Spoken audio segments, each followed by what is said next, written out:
Public school शिक्षिका। आज मैं हिंदी भाषा और साहित्य की प्रस्तुत करने जा रही हूँ। भाषा वैज्ञानिक हमें शब्द देते हैं, लेकिन साहित्यकार उन शब्दों को चुनकर एक रचना को जन्म देते हैं। भाषा वैज्ञानिक वाक्य संरचना का ज्ञान कराते हैं, लेकिन साहित्यकार वाक्य का अर्थ सुरक्षित रखते हुए रचना में गलित पैदा करते हैं। भाषा वैज्ञानिक लेखन में भाषा अनुशासन का पाठ पढ़ाते हैं, लेकिन साहित्यकार किसी भी भाषीय अनुशासन से पूरे शब्दों के जोड़ तोड़ से जादू से पाठन के दिलों में समा जाते हैं। भाषा और साहित्य एक ही सिक्के के दो पहलू हैं। भाषा है तो साहित्य है, और जब साहित्य होता है तब भाषा स्वतः ही विकास समान होते हैं। वर्तमान में हिंदी भाषा दुनिया भर में अपनी पहचान बना चुकी है। इस विकास का एकमात्र आधार है सामान्य हिंदी भाषा ने न केवल भारत की अपितु विश्व की अनेक भाषाओं के शब्दों से अपने आप को परिपूर्ण किया और आज भी अनेक शब्दों को अपने अंदर समाहित कर रखी है। यदि हम हिंदी भाषा और साहित्य के इतिहास पर दृष्टि डालें तो अनेक पहलू निकलकर आएंगे। हिंदी भाषा का विकास क्रम हिंदी साहित्य की दृष्टि से क्रमशः 759 से 1318 के काल को आदिकाल की संज्ञा दी गई है। इस काल में संस्कृति अपभ्रंश प्राकृतिक एवं पाली एवं हिंदी भाषा साहित्य की भाषा थी। संस्कृति उच्च एवं राज वर्ग की अपभ्रंश भ्रम प्रसार की एक हिंदी लोक प्रवृत्ति की भाषा बन गई थी। इस काल में संस्कृति में व्याकरण का अनुशासन चरम पर था। इस कारण संस्कृति भाषा का विस्तार ठहर गया और धर्म प्रचार के लिए सरल भाषा का प्रयोग करने की आवश्यकता अनुभव की गई। इस कारण अपभ्रंश या प्राकृतिक भाषा का निर्माण होने लगा। इस काल में तुर्की, फारसी और अरबी भाषा भारत में आ चुकी थी। भारत में अनेक क्षेत्रीय भाषा थी विद्यमान थी, अतः संस्कृति और प्रकृति के बाद हिंदी भाषा तीव्रता से विस्तार लेने लगी। हिंदी भाषा चूँकि सभी भाषाओं में मेल से बनी हुई थी, इस कारण इसमें शब्दों की प्रचुरता रही और इसी कारण यह भाषा आगे चलकर साहित्य की भाषा बनी। अंग्रेजों के आगमन के बाद सन 1980 से अंग्रेजी भाषा का स्थापित करने के लिए शिक्षा प्रणाली विकसित की गई और कॉलेज खुलने प्रारंभ हुए। अतः कुछ नवीन शब्द अंग्रेजी के भी हिंदी भाषा में सम्मिलित हो गए। विद्वानों का मत है कि संस्कृत भाषा में जब वे व्याकरण की अनिवार्यता लागू की गई तब वे संस्कृत भाषा के विस्तार पर विराम लग गया। अतः हिंदी भाषा के विकास में अन्य भाषाओं एवं व्याकरण का कठोर अनुशासन नहीं होने से वह वर्तमान तक विस्तार लेती चली गई। स्वतंत्रता के समय हिंदी भाषा को राष्ट्रभाषा के रूप में मान्यता मिली। यही कारण है कि आज हिंदी संपूर्ण भारत में बोली और समझी जा रही है। हिंदी भाषा भारत में 18 करोड़ लोगों की मातृभाषा है और 30 करोड़ लोगों ने द्वितीय भाषा के रूप में हिंदी को स्थान दिया है। विदेशों में भी America, Malaysia, Singapore, Nepal, New Zealand, German आदि देशों में भी भारतीय मूल के निवासियों की भाषा हिंदी ही है। भारत से गए अप्रवासी भारतीयों ने भी हिंदी को अपनी भाषा बनाया हुआ है। अतः आज भी दुनिया में प्रत्येक कोने में बोली जाती है। इतना ही नहीं, 1999 के एक सर्वेक्षण के आधार पर हिंदी विश्व में बोली जाने वाली भाषाओं में 5वें स्थान पर है और 1978 के एक अन्य सर्वेक्षण के अनुसार हिंदी भाषा द्वितीय स्थान पर है। हिंदी में तत्सम और भेषज शब्दों का भी स्थान है तथा अंग्रेजी के शब्दों को भी सम्मिलित करने के लिए इसकी शब्द संख्या का भी निरंतर विस्तार हो रहा है। अतः आज हिंदी में सर्वाधिक शब्द संख्या है। हिंदी भाषा को विभिन्न काल डॉक्टर नरेंद्र की पुस्तक हिंदी साहित्य का इतिहास है और डॉक्टर लक्ष्मी लाल बैरागी की पुस्तक हिंदी भाषा और साहित्य का इतिहास तथा इंटरनेट पर उपलब्ध जानकारी के अनुसार भाषा के 3 प्रमुख काल माने जाते हैं। आदिकाल डॉक्टर नागेंद्र के अनुसार संस्कृति भाषा का काल इसहास पूर्व 15,000 से 500 ईस्वी पूर्व का है। पाली भाषा का काल 500 से पहली ईस्वी तक, अपभ्रंश काल 500 से 1000 ईस्वी तक और हिंदी काल 1000 ईस्वी से आगे का काल है। अतः हिंदी का आदिकाल 1000 से 1500 ईस्वी माना जाता है। मध्यकाल 1500 से 1800 ईस्वी तक काल मध्यकाल माना गया है। आधुनिक काल 18,000 से वर्तमान तक का काल आधुनिक काल माना गया है। डॉक्टर नागेंद्र के अनुसार स्वतंत्रता के समय अन्य देश भी स्वतंत्र हुए हैं और लोकतंत्र तथा मानववादी सरकारों समान रूप से निराशाजन सिद्ध हुई। व्यक्ति या तो व्यर्थ का ऊर्जा हो गया या प्रवृत्ति का इसका अपना व्यक्तित्व और पहचान हो गया। इस खोए हुए व्यक्ति की खोज प्रक्रिया का नाम आधुनिकता है। डॉक्टर बैरागी ने भी अपनी पुस्तक में हिंदी के इन कालों की व्याख्या की है और दोनों ही विद्वानों ने एक अलग व्याख्या भी की है। इसके अनुसार निम्न कालखंडों का विवरण दिया है।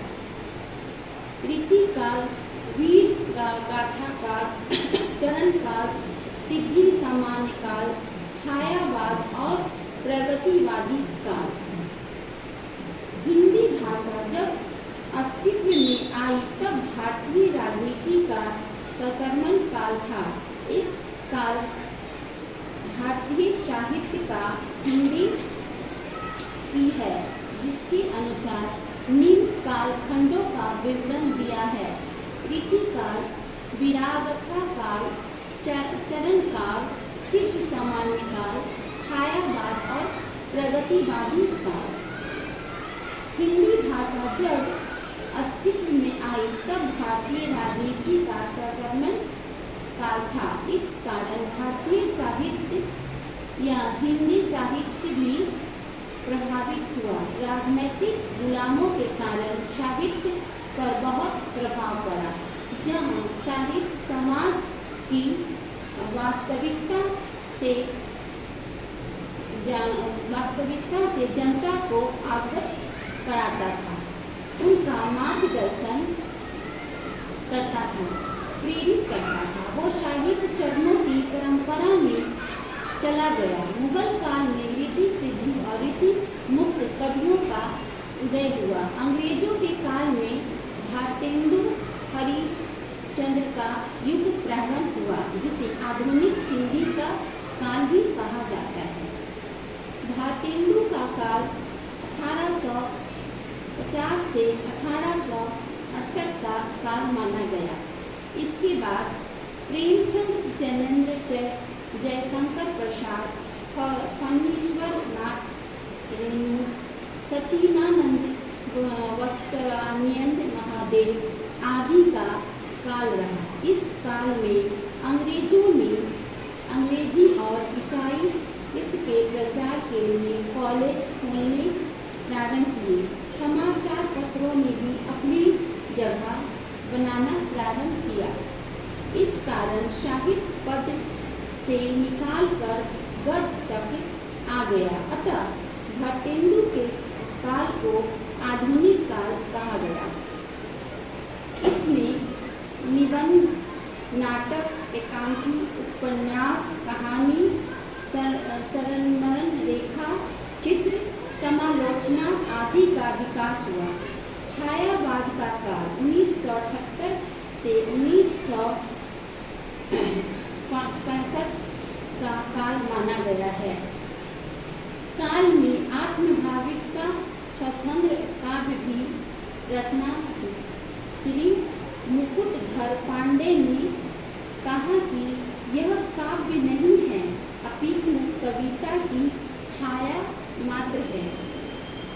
इसी नाम को आगे चलकर स्वीकृति मिली और खोलने प्रारंभ किए। समाचार पत्रों ने भी अपनी जगह बनाना प्रारंभ किया। इस कारण साहित्य पद ने निकलकर गद्य तथा तक आ गया। अतः भारतेंदु काल को आधुनिक काल कहा गया। इसमें निबंध, नाटक, एकांकी, उपन्यास, कहानी, संस्मरण रेखा, चित्र, समालोचन आदि का विकास हुआ। छायावाद का काल 1918 से 1936 का काल माना गया। इस काल में आत्मभाविकता, स्वतंत्र काव्य की रचना हुई। श्री मुकुटधर पांडे ने कहा कि यह काव्य नहीं है, अपितु कविता की छाया मात्र है। इसी नाम को आगे चलकर स्वीकृति मिली और छायावाद के नाम से एक कालखंड जाना गया।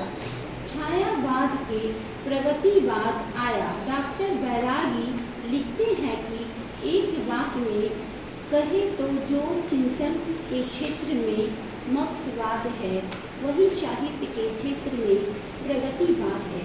साम्यवाद की दशा में मक्सवाद के सहारे आगे बढ़ना प्रगतिवाद है। प्रगतिवाद साहित्य का लक्ष्य साम्यवादी विचारधारा का प्रचार करना, शोषित वर्ग की दुर्व्यवस्था का वर्णन करना और शोषण तथा शोषित वर्ग के विरुद्ध शोषित को उत्तेजित करना है। स्वतंत्रता के बाद जब हिंदी को राष्ट्रभाषा का दर्जा मिला, तब अनेक हिंदी भाषा के साहित्यकारों का जन्म हुआ। लेकिन इस काल में प्रगतिवादी साहित्य का बोलबाला रहा। यह बात सामूहिकवाद और निश्चयवाद के विरुद्ध खड़ा था। उनकी दृष्टि में मनुष्य स्वतंत्र तथा जहाँ मैं एक घटना के प्रति ध्यान आकृष्ट करना चाहूँगी, जिसे डॉक्टर नरेंद्र ने अपनी पुस्तक में भी लिखा है कि 1913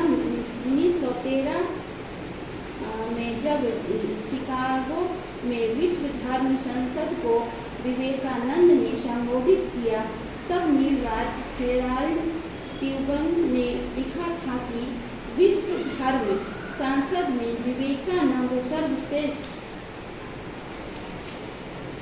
व्यक्ति थे। उनको सुनने के बाद ऐसा लगा था कि उस महान देश में धार्मिक मशीनों को भेजना कितनी बड़ी मूर्खता है।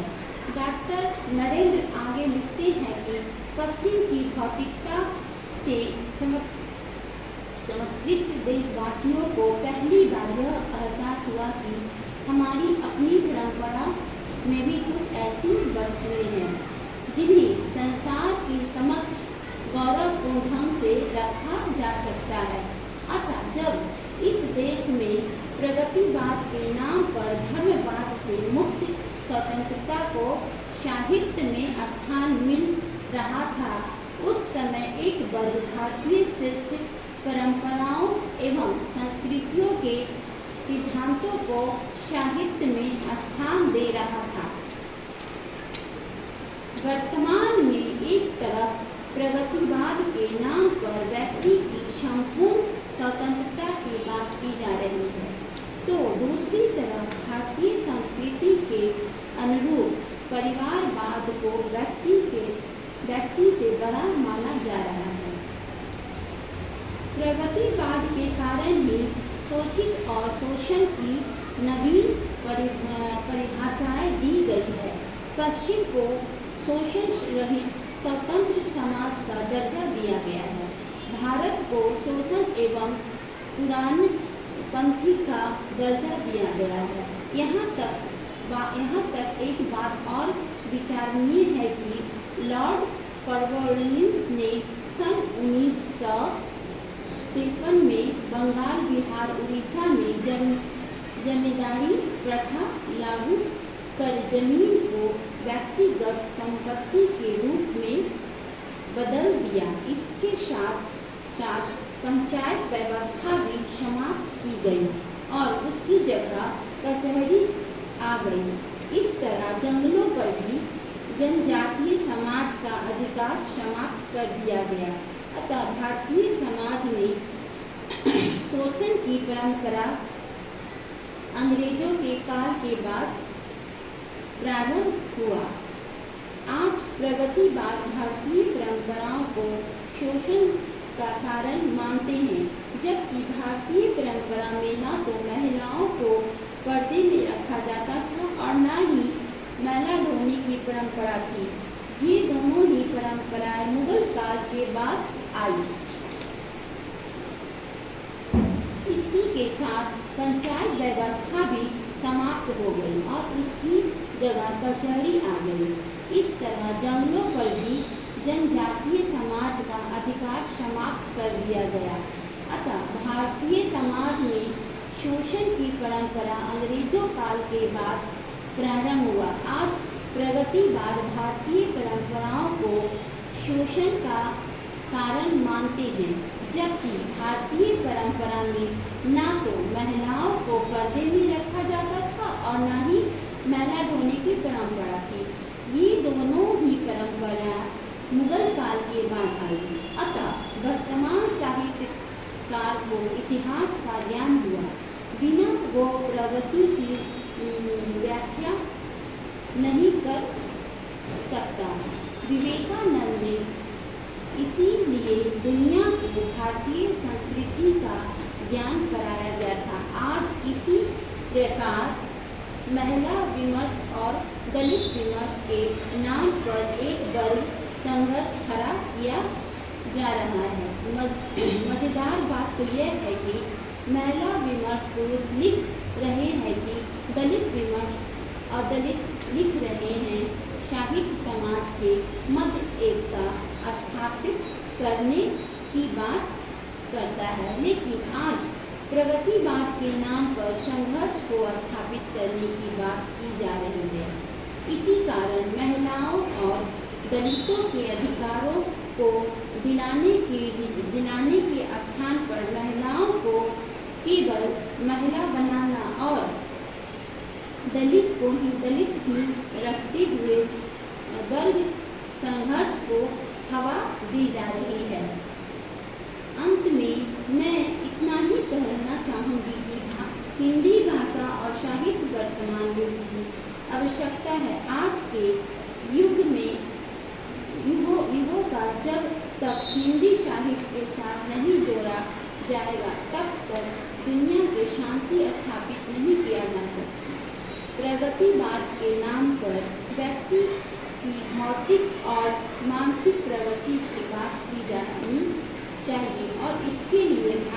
साहित्य का पुनर्लेखन की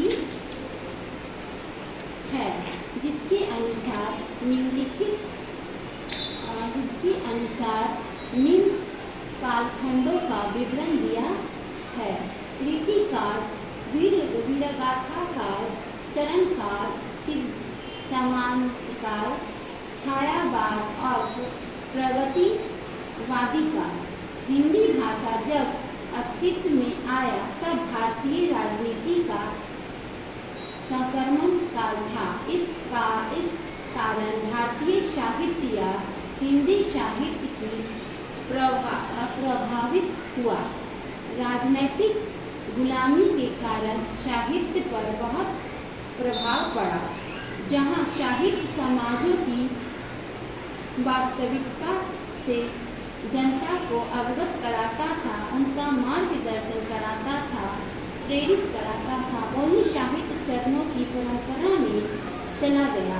मुगल काल में रीति सिद्धि और रीति मुक्त कवियों का उदय हुआ। अंग्रेजों के काल में भारतेंदु हरिश्चंद्र का युग प्रारंभ हुआ, जिसे आधुनिक हिंदी का काल भी कहा जाता है। भारतेंदु काल 1950 से 1964 तक का काल माना जाता है और इसके बाद प्रेमचंद, जैनेन्द्र, जयप्रकाश प्रसाद, फणीश्वर नाथ रेणु, सच्चिदानंद वात्सल्य, महादेव आदि का काल रहा। इस काल में अंग्रेजों ने अंग्रेजी और ईसाईत्व के प्रचार के लिए कॉलेज खोलने प्रारंभ किए। समाचार पत्रों ने भी अपनी जगह बनानी प्रारंभ किया। इस कारण साहित्य पद से निकलकर गद्य तक आ गया। अतः भारतेंदु के काल को आधुनिक काल कहा जाता है। इसमें निबंध, नाटक, एकांकी, उपन्यास, कहानी, स्मरण रेखा, चित्र, समालोचन आदि का विकास हुआ। छायावाद का काल 1968 से 1936 का काल माना गया है। काल में आत्मविवृत स्वतंत्रता काव्य की रचना हुई थी। मुकुटधर पांडे ने कहा कि यह काव्य नहीं है, अपितु कविता की छाया मात्र है। इसी नाम को आगे चलकर स्वीकृति मिली और पूर्व 1500 से 500 ईस्वी पूर्व तक पाली भाषा काल का, 500 से पहली ईस्वी तक अपभ्रंश काल, 500 से 1000 ईस्वी पूर्व तक हिंदी का काल, 1000 से आगे काल का हिंदी का आदि काल 1000 से 15 ईस्वी पूर्व माना जाता है। मध्यकाल 15 से 18 ईस्वी तक काल मध्यकाल माना गया है। आधुनिक काल 18,000 से वर्तमान तक का काल आधुनिक काल माना गया है। डॉक्टर नरेंद्र के अनुसार स्वतंत्रता के समय अन्य देश भी स्वतंत्र हुए और लोकतंत्र तथा समाजवादी सरकारें समान रूप से निरासजन विकसित हुई। व्यक्ति या तो व्यवस्था का पूजा हो गया या प्रवृत्ति का उसका अपना व्यक्तित्व और पहचान खो गई। इसे खोए हुए व्यक्ति की खोज प्रक्रिया का आदि काल डॉक्टर नरेंद्र के अनुसार संस्कृति भाषा का काल ईसा पूर्व 1500 से 500 ईस्वी पूर्व का, पाली भाषा का काल 500 से पाली ईस्वी पूर्व तक का, अपभ्रंश काल 500 से 1000 ईस्वी पूर्व तक का, हिंदी का 1000 ईस्वी पूर्व से आगे का काल है। इस हिंदी का आदि काल 1000 से 15,000 ईस्वी पूर्व माना जाता है। मध्यकाल 15,000 से 18,000 ईस्वी पूर्व तक का काल मध्यकाल माना गया है। आधुनिक काल 15,000 से वर्तमान काल तक का काल आधुनिक काल माना गया है। डॉक्टर नरेंद्र के अनुसार स्वतंत्रता के समय अन्य देश भी स्वतंत्र हुए और लोकतंत्र तथा मान्यवादी सरकारें समान रूप से निराशाजन सिद्ध हुई। व्यक्ति या तो व्यवस्था का पुर्जा खो गया या प्रवृत्ति का उसका अपना व्यक्तित्व और पहचान खो गई। इस खोए हुए व्यक्तित्व की खोज प्रक्रिया का नाम आधुनिकता है। डॉक्टर बैरागी ने भी अपनी पुस्तक में हिंदी के इस काल की व्याख्या की है और दोनों ही विद्वानों ने एक अलग व्याख्या भी की है, जिसके अनुसार निम्न कालखंडों का विवरण दिया गया है। हिंदी भाषा। हिंदी विश्व की एक प्रमुख भाषा है एवं भारत की राज्य भाषा और केंद्रीय स्तर पर भारत में दूसरी आधिकारिक भाषा अंग्रेजी है। हिंदी भारत की राष्ट्रभाषा नहीं है क्योंकि भारत के संविधान में किसी भी भाषा को ऐसा दर्जा नहीं दिया गया है। हिंदी भाषा का वर्णन भारतीय संविधान के भाग 17 एवं 18वीं अनुसूची में अनुच्छेद 343 से 351 में है। भारत का महत्व क्या है? विचार विनिमय का सरलता, मध्यम ज्ञान प्राप्ति का प्रमुख साधन, सामाजिक जीवन में प्रगति का माध्यम, व्यक्तित्व निर्माण में साहित्य चिंतन एवं मनन का स्रोत या मध्यम, साहित्यिक काल, सभ्यता एवं संस्कृति का विकास, शिक्षा भाषा ही प्रगति का आधारशिला है। भाषा का शाब्दिक अर्थ है बोलना अथवा अभिव्यक्त करना।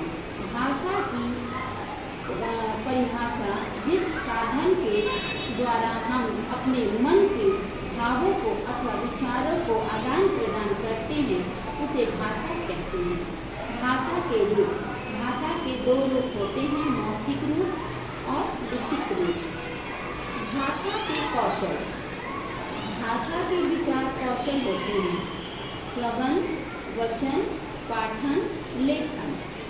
लेकिन सीखने में, ध्यान देने में योग्य बातें, बैठने का ढंग, आँखों के काजल की दूरी, आँखों के काजल की दूरी, कमल पकड़ने की विधि, सिरोखा लिपि, अक्षर की सुडौलता और उपयुक्त नमूने, अभ्यास, सुलेख, अनुलेख, श्रुतिलेख। भाषा का शाब्दिक अर्थ है बोलना अथवा अभिव्यक्त करना। भाषा की परिभाषा जिस साधन के द्वारा हम अपने मन की भावों अथवा विचारों का आदान प्रदान करते हैं उसे भाषा कहते हैं। लिखते समय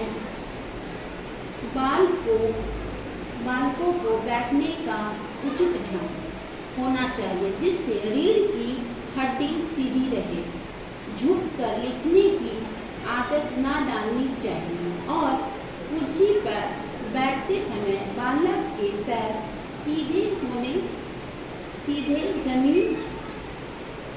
जमीन पर रहे। आँखों के कागज की दूरी। लेकिन कॉपी के आँखों के बीच की दूरी लगभग 30 से 35 सेंटीमीटर की दूरी होनी चाहिए जिससे बच्चे की आँख पर बुरी प्रभाव नहीं पड़ता। कलम पकड़ने की विधि। कलम पकड़ने का ढंग ठीक होना चाहिए अतः कलम को अंगूठी एवं मध्य उंगली के बीच रखकर तर्जनी से पकड़ना चाहिए और कलम को फ्लाइट से 1 इंच ऊपर पकड़कर रखना चाहिए। इसके साथ ही कलम इस प्रकार पकड़ी जाए कि उंगली को वर्णों के आकार के अनुसार घुमाया फिराया जा सके। सिरोखा। वर्णों के ऊपर लगाई जाने वाली रेखा को शिरोखा कहते हैं। शिरोखा अक्षर का आवश्यकता अंग है। शिरोखा अगले के बाद ही वर्ण पर मात्रा लगानी चाहिए। लेखन कौशल की विधि। लेखन के द्वारा ही बालक अपने भावों अथवा विचारों को प्रकट करता है। अतः भाषा की ध्वनियों को लिपिबद्ध करना ही लेखन कहलाता है। विद्वानों ने लेखन की निम्नलिखित विधि का उल्लेख किया है, जिसके माध्यम से किसी भी विचार को सही ढंग से लिखित रूप से प्रदान किया जा सकता है। खंड स रेखा लेखन विधि, मंटेशी विधि, जैकब विधि, पोस्टलॉजी विधि, अनुकरण विधि, स्वतंत्र लेखन विधि। खंड स रेखा लेखन विधि। इस विधि में बालक को अक्षर ज्ञान के लिए वर्णों को तोड़कर लिखना सिखाया जाता है। अर्थात बालक को सबसे पहले वर्ण का आधा भाग फिर पूरा वर्ण लिखना सिखाया जाता है। इससे बालक आसानी से पूर्ण अक्षर लिखना सीख लेते हैं। मोंटेशी विधि। मैरिया मोंटेशी इस विधि की प्रेरणा है। इसके अनुसार बालक को लिखना सीखने के लिए आँख, कान अथवा हाथ तीनों के प्रयोग का विशेष बल दिया जाना चाहिए। इस विधि में बालक को सबसे पहले लकड़ी अथवा गत्ते के बने अक्षरों पर इसकी आकृति के अनुसार उंगलियां घुमाने को कहा जाता है और बालक जब इसमें प्रवीण हो जाते हैं तो उन्हें अक्षरों पर उससे रंगीन पेंसिल घुमाने को कहा जाता है। अतः इस प्रकार बालक उन अक्षरों को पहचानने तथा लिखने में समर्थ हो जाते हैं। जैकब विधि। इस विधि में बालक को सबसे पहले पढ़ना सिखाया जाता है। तत्पश्चात उसी अक्षर को लिखने के लिए कहा जाता है और जब बालक पूरा वाक्य लिख लेता है तो एक बार पुनः वही वाक्य स्मरण के आधार पर बालक को लिखने के लिए कहा जाता है। अतः बालक अशुद्धि का सुधार स्वतः करता है। पोस्टलॉजी विधि। इस विधि के अनुसार बालक को सबसे पहले लिखना सिखाया जाता है। इसमें अक्षरों को छोटे छोटे टुकड़ों में विभाजित कर दिया जाता है तथा पुनः उनका सही योग करके पूर्ण अक्षर का ज्ञान कराया जाता है। अनुकरण विधि। इस विधि में शिक्षक श्याम पट पर आगे लिख देता है तो छात्र भी देखकर अनुकरण करके सही प्रकार लिखने का पूरा प्रयास करता है। स्वतंत्रता लेखन विधि। इस विधि में बिना वर्ण देखे या बिना नकल किए बालक से उसकी मानसिक चिंतन छाया के अनुसार लिखवाया जाता है। कुशाग्रबद्ध विधि। बालक इसे बहुत कम समय में सीख लेते हैं।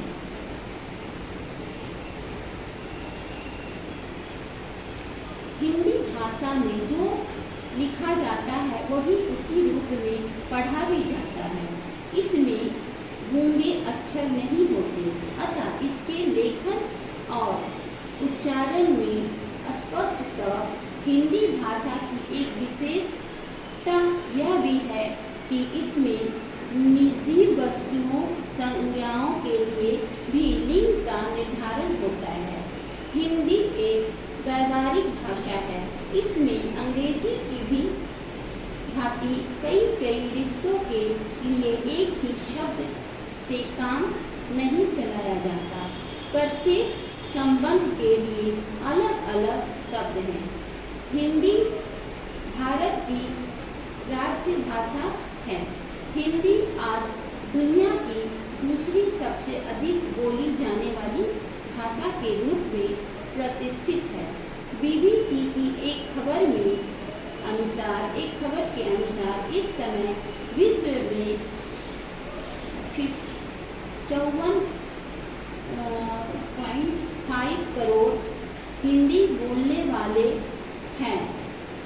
गैर हिंदी भाषी देशों के लोग भी हिंदी सीख रहे हैं।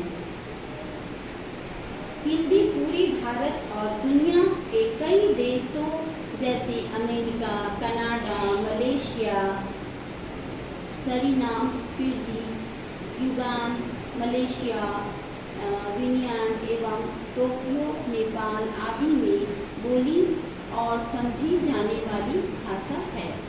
प्रयोग की दृष्टि से हिंदी इतनी समृद्ध है कि इसकी 5 उपभाषाएं और कम से कम 16 बोलियां प्रचलित हैं, जिनमें से कई बोलियां और उपभाषाओं में भी प्रचुर साहित्य उपलब्ध है। हिंदी बहुत सरल और लचीली भाषा है। इसे सीखने और विशेष कठिनाई नहीं होती। इस समय विश्व के लगभग 150 विश्वविद्यालयों में हिंदी पढ़ाई जा रही है। हिंदी के बढ़ते समय और प्रभाव का संकेतक है। निसंदेह हिंदी दुनिया की सर्वाधिक तीव्रता से प्रसारित हो रही है। भाषा में से एक है सबसे बड़े सर्च इंजन गूगल ने भी हिंदी को अब अपनी सभी सेवाओं में एक माध्यम के रूप में शामिल किया है। कंप्यूटर और इंटरनेट पर भी हिंदी का प्रयोग बहुत तेजी से बढ़ रहा है। आज प्रायः हर विषय पर सामग्री हिंदी में प्राप्त की जा सकती है। साहित्य क्या है? ज्ञान राशि के संचित कोश का नाम साहित्य है, अर्थात ज्ञान के लोक कल्याणकारी लिखित कोश को साहित्य कहते हैं। साहित्य के भेद। साहित्य के मुख्यतः 2 भेद होते हैं, गद्य साहित्य, पद्य साहित्य। गद्य साहित्य की विधाएं। गद्य साहित्य की अनेक विधियाएं होती हैं। कहानी, निबंध, उपन्यास, लघु कथा, स्मरण, रेखाचित्र। पद्य साहित्य की अनेक विधियां होती हैं। दोहा, छंद, कविता, सखी, गीत, पद। साहित्य सृजन का उद्देश्य। साहित्य सृजन का उद्देश्य सामाजिक परिवर्तन है। साहित्य सृजन की परंपरा का शुरुआत हिंदी साहित्य का इतिहास लिखने का सबसे पहला प्रयास एक फ्रेंच विद्वान गर्शा द कसी ने किया। उनके इतिहास ग्रंथ का नाम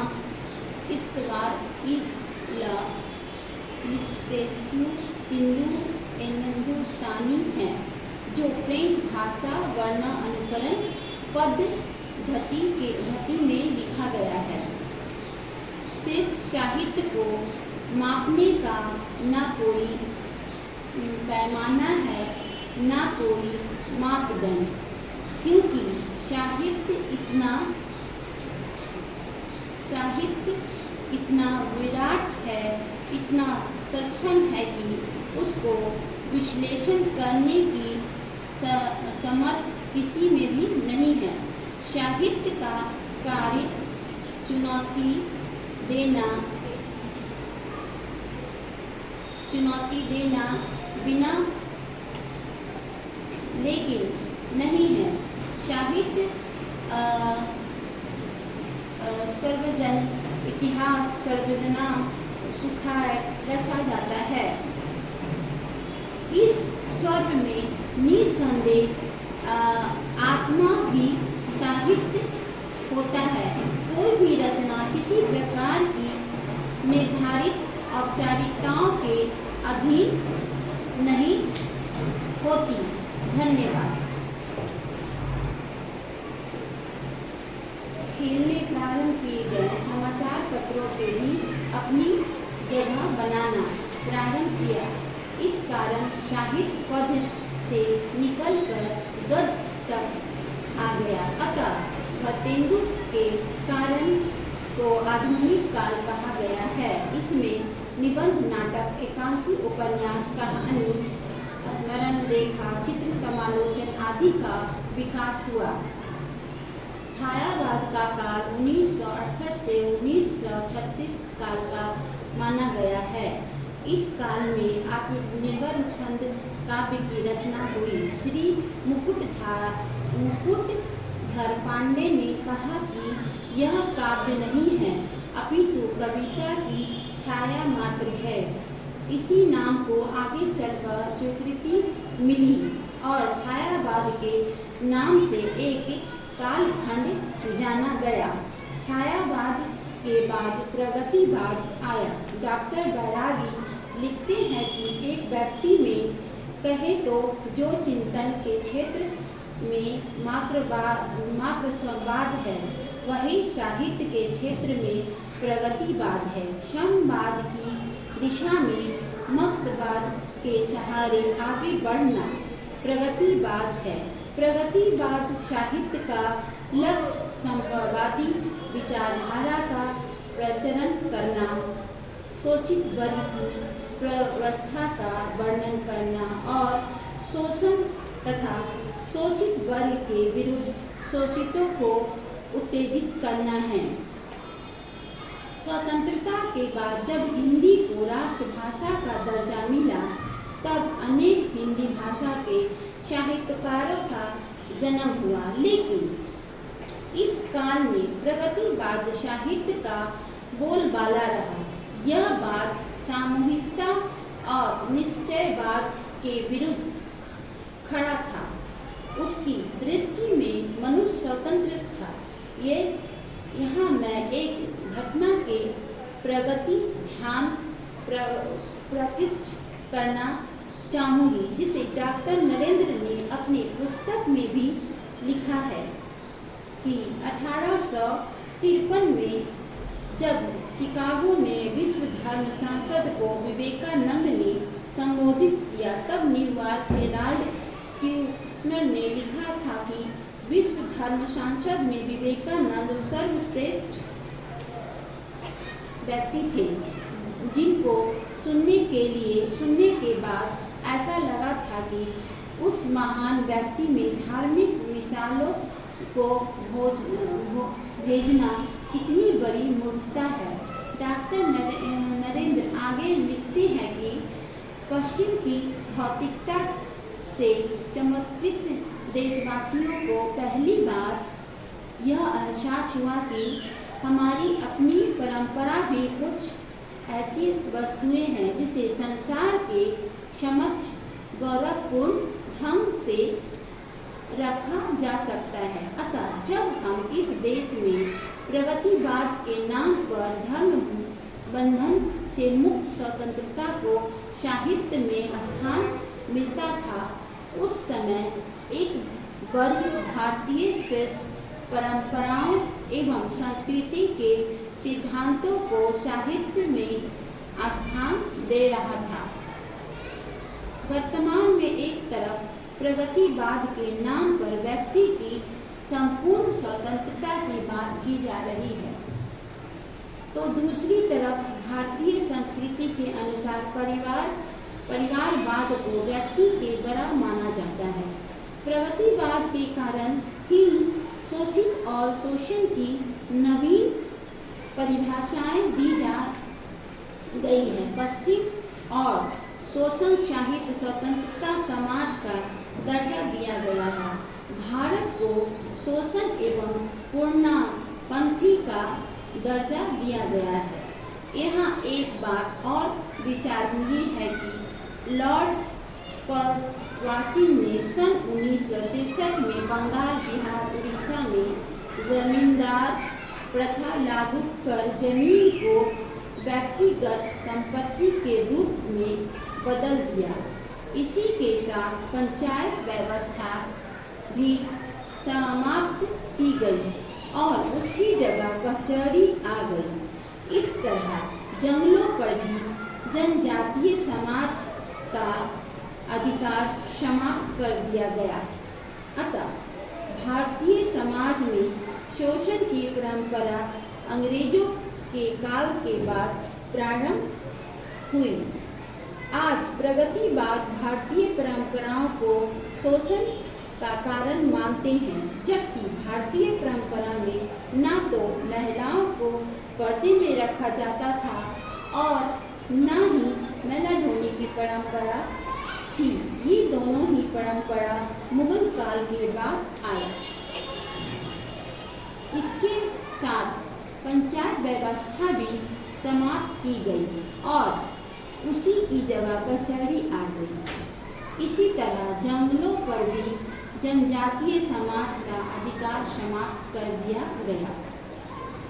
अतः भारतीय समाज में शोषण की परंपरा अंग्रेजों के काल के बाद प्रारंभ हुई। आज प्रगतिवाद भारतीय परंपराओं को शोषण का काल मानते हैं, जबकि भारतीय परंपरा में न तो महिलाओं को पर्दे में रखा जाता था और न ही मेला ढोने की परंपरा थी।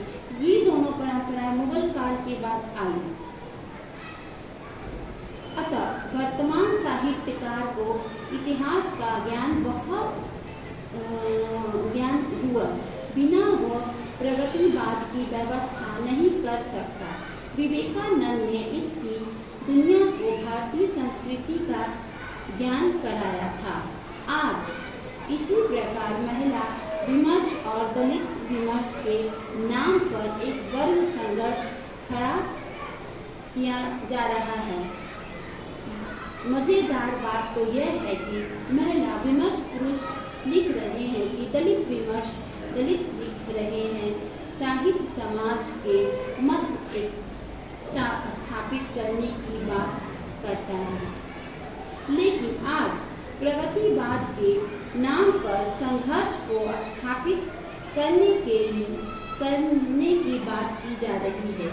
इसी कारण महिलाओं और दलितों के अधिकार को दिलाने के स्थान पर महिलाओं को केवल महिला बनाना और दलितों को भी दलित ही रखते हुए वर्ग संघर्ष को हवा दी जा रही है। अंत में मैं इतना ही कहना चाहूँगी कि हिंदी भाषा और साहित्य वर्तमान युग की आवश्यकता है। आज के युगों को जब मैं हिंदी साहित्य के साथ नहीं जोड़ा जाएगा, तब दुनिया में शामिल स्थापित नहीं की जा सकती। प्रगतिवाद के नाम पर व्यक्ति की भौतिक और मानसिक प्रगति की बात की जानी चाहिए और इसके बाद भारतीय साहित्य का पुनर्लेखन की जा रही है। इसके अनुसार निम्न कालखंडों का विवरण दिया गया है: रीति काल, विद्यार्था काल, चरण काल, सिद्धि सामान्य काल, छायावाद और प्रगतिवाद काल। हिंदी भाषा जब साहित्य में आई तब भारतीय राजनीति का संक्रमण काल था। इस काल भारतीय साहित्य या हिंदी साहित्य भी प्रभावित हुआ। राजनीतिक गुलामियों के कारण साहित्य पर बहुत प्रभाव पड़ा। जहाँ साहित्य समाज की वास्तविकता से जनता को अवगत कराता था, उनका मार्गदर्शन कराता था, प्रेरित करता था, वहीं साहित्य चरणों की परंपरा में चला गया। मुगल काल में रीति सिद्धि और रीति मुक्त कवियों का उदय हुआ। अंग्रेजी के काल में भारतेंदु हरिश्चंद्र का युग प्रारंभ हुआ, जिसे आधुनिक हिंदी का काल भी कहा जाता है। प्रेमचंद, जयचंद्र, जयप्रकाश, जयशंकर प्रसाद, फणीश्वर नाथ, रेणु, सच्चिदानंद, वत्सय, महादेवी आदि का काल रहा। इस काल में अंग्रेजों ने अंग्रेजी और ईसाई के प्रचार के लिए कॉलेज खोलने प्रारंभ किए। समाचार पत्रों ने भी अपनी जगह बनाना प्रारंभ किया। इस कारण साहित्य पद ने निकलकर गद्य तथा आ गया। अतः भारतेंदु के काल को आधुनिक काल कहा गया। इसमें निबंध, नाटक, एकांकी, उपन्यास, कहानी, स्मरण रेखा, चित्र, समालोचन आदि का विकास हुआ। छायावाद काल, इस काल में आत्मनिर्भर स्वतंत्र काव्य की रचना हुई। श्री मुकुटधर पांडे ने कहा कि यह काव्य नहीं है, अपितु कविता की छाया मात्र है। इसी नाम को आगे चलकर स्वीकृति मिली और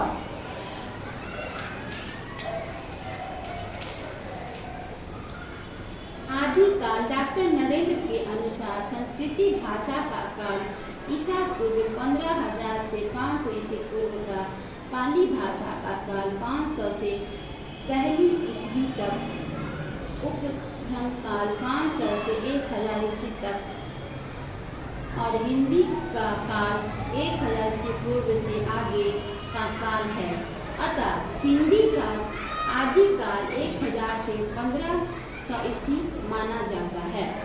मध्यकाल 1500 से 1800 ईस्वी तक काल मध्यकाल माना जाता है। आधुनिक काल 1500 से वर्तमान काल का काल आधुनिक काल माना जाता है। डॉक्टर नरेंद्र के अनुसार स्वतंत्रता के समय अन्य देशों की भी स्वतंत्रता हुई और लोकतंत्र तथा समाजवादी सरकारों के समान रूप से निरासन सिद्धांत सिद्ध हुई। व्यक्ति या तो व्यर्थ का पूजा हो गया, विधि का उसका अपना व्यक्तित्व और पहचान खो गई। इस खोए हुए व्यक्तित्व की खोज प्रक्रिया का नाम आधुनिक काल है। डॉक्टर बैरागी ने भी अपनी पुस्तक में हिंदी के इस काल की व्याख्या की है और दोनों ही विद्वानों ने एक अलग व्याख्या की है, जिसके अनुसार निम्न कालखंडों का विवरण दिया गया है। हिंदी विश्व की एक प्रमुख भाषा है। हिंदी भाषा की राजभाषा है। केंद्रीय स्तर पर भारत में दूसरी आधुनिक भाषा अंग्रेजी है। हिंदी भारत की राष्ट्रभाषा हिंदी है, क्योंकि भारत के संविधान में किसी भी भाषा को ऐसा दर्जा नहीं दिया गया है। हिंदी भाषा का वर्णन भारतीय संविधान में भाग एवं 17 की अनुसूची के अनुसार 343 से 351 में है। भाषा का महत्व क्या है? विचार निम्न का सरलतम मत है।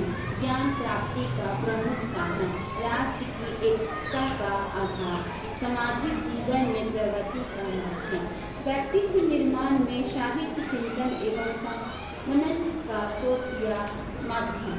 साहित्य काल सभ्यता एवं संस्कृति का विकास, शिक्षा, भाषा भी प्रगति का आधारशिला है।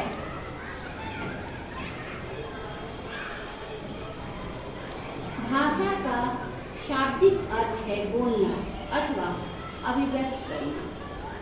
भाषा की परिभाषा, जिस साधन के द्वारा हम अपने मन की भाषा अथवा विचार का आदान प्रदान करते हैं, उसे भाषा कहते हैं।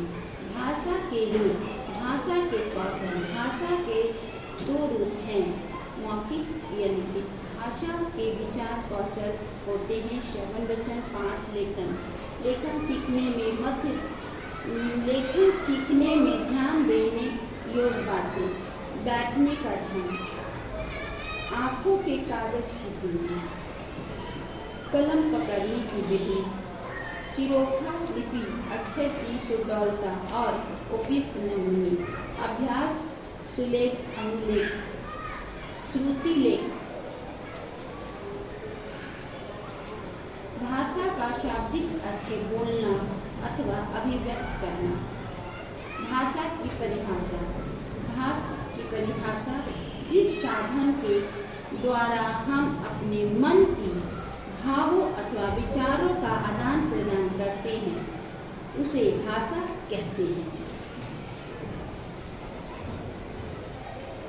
लिखते समय बालकों को बैठने का उचित ढंग होना चाहिए जिससे रीढ़ की हड्डी सीधी रहे। झुककर लिखने की आदत ना डालनी चाहिए। कुर्सी पर बैठते समय बालक के पैर सीधे होने चाहिए। आँखों की कॉपी के आँखों की बीच की दूरी लगभग 30 से 35 सेंटीमीटर की दूरी होनी चाहिए जिससे बच्चे की आँखें पर बुरी प्रभाव नहीं पड़ता। कलम पकड़ने की विधि।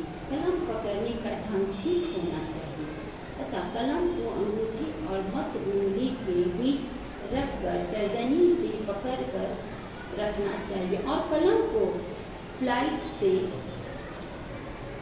1 इंच ऊपर पकड़ना चाहिए। इससे हाथ भी कलम इस प्रकार पकड़ी जाए कि उंगली की वर्णों के आकार के अनुसार घुमाया फिराया जा सके। सिरोखे। वर्णों के ऊपर लगाई जाने वाली रेखा को सिरोखा कहते हैं। सिरोखा अक्षर का आवश्यक अंग है। सिरोखा लगने के बाद ही वर्ण पर मात्रा लगनी चाहिए। लेखन कौशल की विधि। लेखन के द्वारा ही बालक अपने भावों अथवा विचारों को प्रकट करता है। अतः भाषा की ध्वनियों को लिपिबद्ध करना ही लेखन कहलाता है। विद्वानों ने लेखन की निम्नलिखित विधियों का उल्लेख किया है जिसके माध्यम से किसी भी विचार को सही ढंग से लिखते रूप में प्रदान किया जा सकता है। खंड लेखन की विधि, मॉन्टेसरी विधि, जैककॉब विधि, पोस्टलॉजी विधि, अनुकरण विधि, स्वतंत्र लेखन विधि। खंडक रेखा लेखन विधि। इस विधि में बालक को अक्षर ज्ञान के अनुसार वर्णों को तोड़कर लिखना सिखाया जाता है। अर्थात बालक को सबसे पहले वर्ण का आधा भाग फिर पूरा वर्ण लिखना सिखाया जाता है। इससे बालक आसानी से पूर्ण अक्षर लिखना सीख जाता है। मॉन्टेसरी विधि। मौर्य मॉन्टेसरी इस विधि की प्रेरणा है। इसके अनुसार बालक को लिखना सीखने में आँख, कान और हाथ तीनों का प्रयोग पर विशेष बल दिया जाता है। इस विधि में बालक को सबसे पहले लकड़ी अथवा गत्ते के बने अक्षरों पर उनकी आकृति के अनुसार उंगलियां घुमाने को कहा जाता है और बालक जब इसमें प्रेरित हो जाते हैं तो उन्हीं अक्षरों पर उसे रंगीन पेंसिल घुमाने को कहा जाता है। अतः इस प्रकार बालक उन अक्षरों को पहचानने तथा लिखने में समर्थ हो जाते हैं। जैककॉब विधि। इस विधि में बालक को सबसे पहले पढ़ना सिखाया जाता है। तत्पश्चात उसी अक्षर को लिखने के लिए कहा जाता है और जब बालक पूरा वाक्य लिख लेता है तो एक पूरा पुनः वही वाक्य स्मरण के आधार पर बालक को लिखने के लिए कहा जाता है। अतः बालक अनुपद की सुधार स्वयं करता है। पोस्टलॉजी विधि। इस विधि के अनुसार बालक को सबसे पहले लिखना सिखाया जाता है। इसमें अक्षरों को छोटे छोटे टुकड़ों में विभाजित कर दिया जाता है तथा पुनः उसका सही योग्य करने एवं पूर्ण अक्षर का ज्ञान कराया जाता है। अनुकरण। धन्यवाद।